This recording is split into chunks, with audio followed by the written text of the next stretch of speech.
We welcome you to Phillies Post Game Live, presented by our friends at Cure Auto Insurance, along with Ben Davis, Ricky Pitalico, and in a moment, John Kruk. I'm Michael Barkan. You pay us to tell you the truth. Truth is there's an issue, if not a problem. Let me see, 11-7, 16-3, 2-1, that was a close one, 8-1, 37-12, they've been outscored. And there are problems on both sides of the ball. I'm not saying it's not going to be worked out. 2% of the season in, I get it. But there is an issue, isn't there, Ricky? It stinks, the way they're playing right now. I feel like they didn't come 100% prepared up north. I think it's just one of those things where it seems as though your starting pitching is very teeter-totter. I thought Bailey Falter was good. I did not think Taijuan Walker was all that bad. I think he had good movement on his pitches. He had some pretty good life on his fastball, just not good enough. I mean, this Yankee team came to play. I'm not even sure that they gave their best effort. I mean, they left a lot of guys on base. And the one thing I look at in this is the Phillies bullpen again. I mean, Marte comes into this game, gives up 4 runs in a third of an inning. You can't have that. If you are a championship caliber team, you better start now. This is not the time or the place to have and the one thing we're seeing a little bit is like these auditions. This isn't time for auditions for the Phillies. Time to get the right players in here right now, and I'm not really sure Marte is one of those right players. Benny, you know the old saying, you can't win the playoffs in the first week, but you can lose the playoffs in the first week. They all count. They all add up into October. Yeah, they definitely all count, but you're looking at this scorecard. It says 9 walks for the Phillies. Nine times. And you know how many the Yankees had? Zero. Mm-hmm. So that is a telltale sign of what cannot happen. A lot of full counts in this ball game, a lot of deep counts that the Yankees saw, a ton of pitches, and I know that's their MO. That's what they do. But we saw nasty Nestor Cortez on the mound just challenging the Phillies hitters. Phillies hitters missed a ton of fastballs, and Cortez was thrown close to 70% four-seam fastballs, and the Phillies could not square him up. I know he's sneaky. I know the ball gets on a little bit, but it just seems like they were late on just about everything this evening. And let me throw this out there. I know a lot of people, because I like to look at the box score, and the first thing you see, and it's kind of glaring for the Phillies, is 2 for 10 with runners in scoring position. But very simply, just look on the other side, because the Yankees were 4 for 13 in this ballgame. This game could have been a lot worse. I mean, in all honesty, did anybody here feel like the Phillies were even in this game from the beginning? The answer is no. Yeah. Let's go to John Kruk right now in the Bronx at the stadium. Joining us, call tonight's game, of course, with Tom McCarthy. He's in the booth right now. Johnny, how did you see this one? And we've been talking about an issue. I know it's 4 games in, but they're not playing like National League champions. No, it's. I think the hangovers lasted a little too long, but. Look, if there's anything positive to take about this game is they did get 11 hits. Alec Bohm swung the bat well.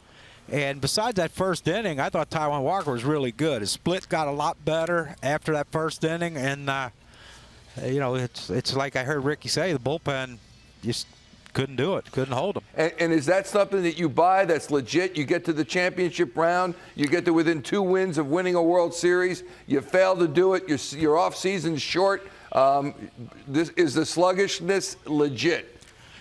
Yeah, and another thing, we had so many players play in the World Baseball Classic. So now you're ramping up and then having to bring it down for the last few days of spring training and then ramp it back up again. I know personally, I wanted to ramp it up the last 2 or 3 days of spring training and then take that into the season. I don't know if I could have ramped it up, sat down for a few days, and then ramped it back up again. I don't know how guys do that. And, when you have a lot of new guys on the team, the Phillies have some new guys on the team, it's the reason why Bryce wanted to be here, because he said of all the new players, he just wants to get to know them.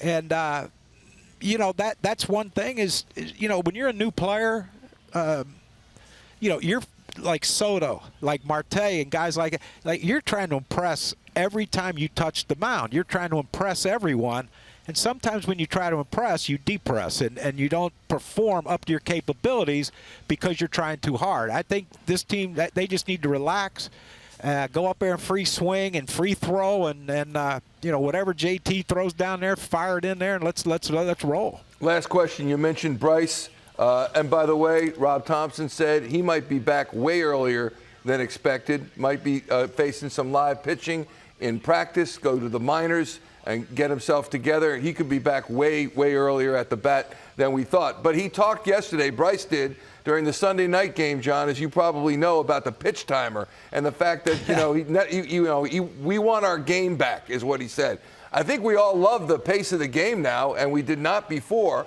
What do you think of that, and whether or not guys got to get acclimated to it?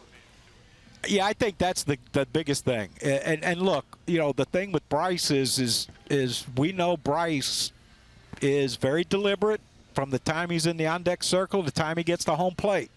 And, that pitch clock could be a concern.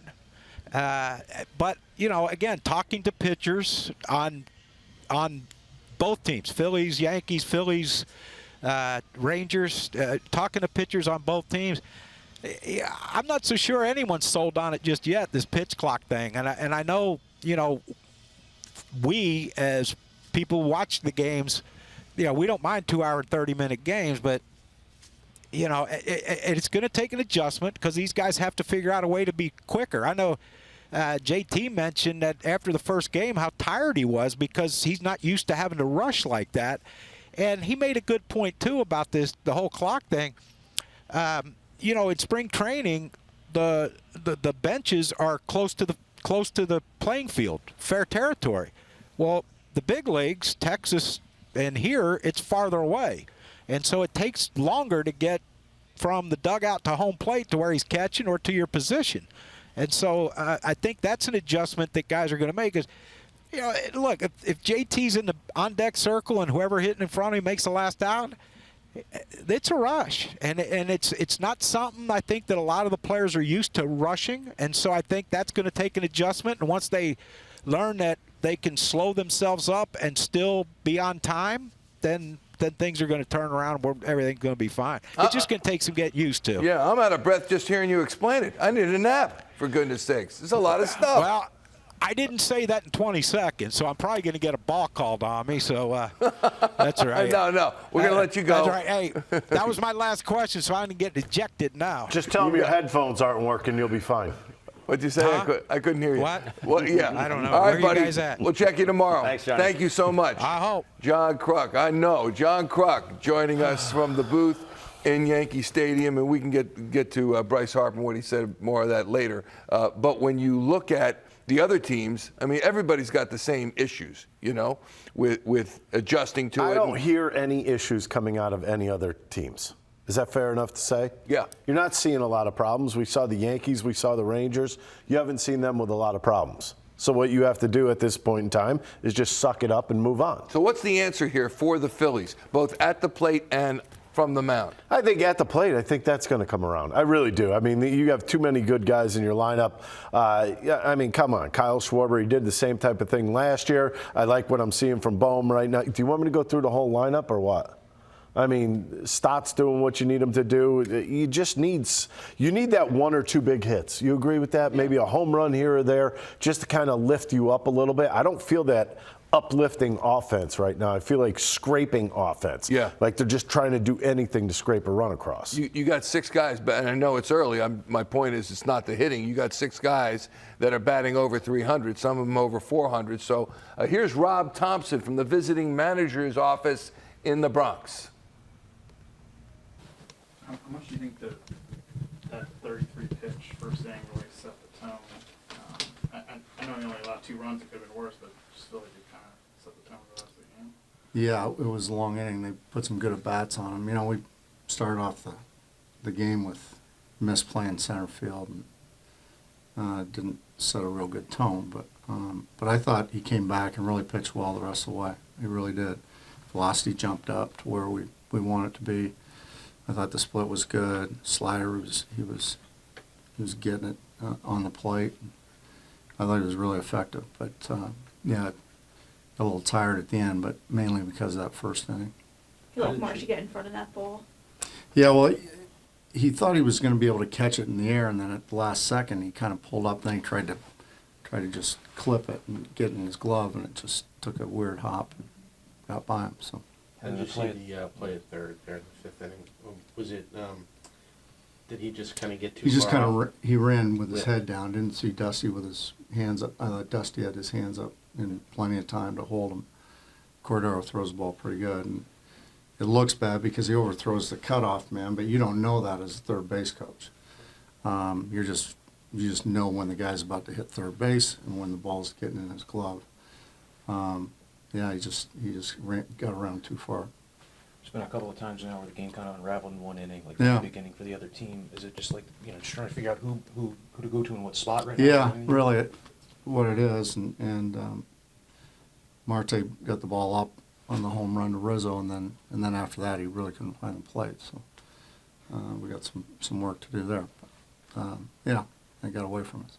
How much do you feel like your pitching depth is being tested? You're only 4 games into the season, and you have a reliever starting for you tomorrow. You've had to use a lot of pitchers in these first few games. I mean, how much is it being tested in your mind? Well, it's being tested, no doubt, but it is what it is. I mean, we gotta just deal with it and get through this period, but hopefully, Strami can give us 4 or 5 good innings tomorrow, and we've got somewhat of a rested pen. Vasquez did an unbelievable job tonight, going 2 1/3. Very few pitches, really. It was incredible, and we got Sir Anthony in inning. He should be available tomorrow, but we want to get him out there after his last outing and get him back on the mound, get him back in the strike zone, and that's what he did. So. I realize this early. You started the season losing 4 games, Mhm. the 6th pennant-winning team to start the following season with 4 straight. I'm just wondering, any concerns there? Well, you don't want to start 0-4, that's for sure. But if we lost 4 in a row in July, it wouldn't be that big of a deal. So it looks a little bit worse when you start the season. But we don't want to keep doing this. We want to keep playing and keep fighting. I know everybody's frustrated. But they keep working, they keep preparing. It's a resilient group. It's the same group as last year for the most part. So I expect them to come out here tomorrow and prepare and go out and compete.